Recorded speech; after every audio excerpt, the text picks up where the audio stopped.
Qeyd etmək istəyirəm ki, Ailə Məcəlləsinin 44-cü maddəsində uşağın anası ilə nikahda olmayan şəxsin atalığının, uşağının atasının və anasının müvafiq icra hakimiyyəti orqanına, yəni qeydiyyat şöbəsinə birgə ərizə verməsi ilə müəyyən edilir.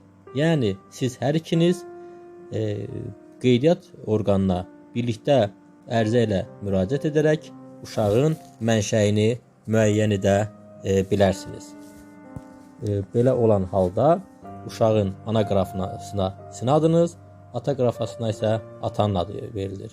Həmçinin sizə atalığın müəyyən edilməsi haqqında şəhadətnamə də təqdim edilir.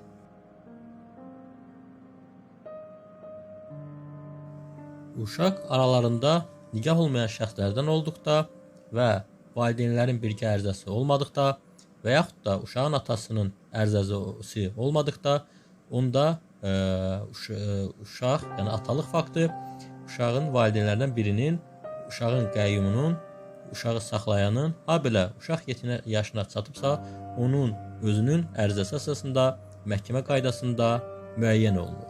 Bu zaman məhkəmə uşağın konkret həmin şəxsdən törəməsi ilə əlaqədar istənilən sübutun mötəbərliyini nəzərə ala bilər. Həmçinin siz bununla eyni anda məhkəmədə aliment də tələb edə bilərsiniz.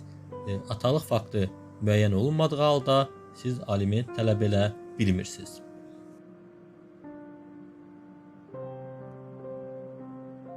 Mülki Məcəllənin 1159-cu maddəsində qanun üzrə vərəsələr göstərilir və həmin maddənin birinci bəndində birinci növbədə vərəsə kimi ölənin uşaqları, miras qoyanın ölümündən sonra doğulmuş uşaq, arvad, ər, valideynlər çıxış edir.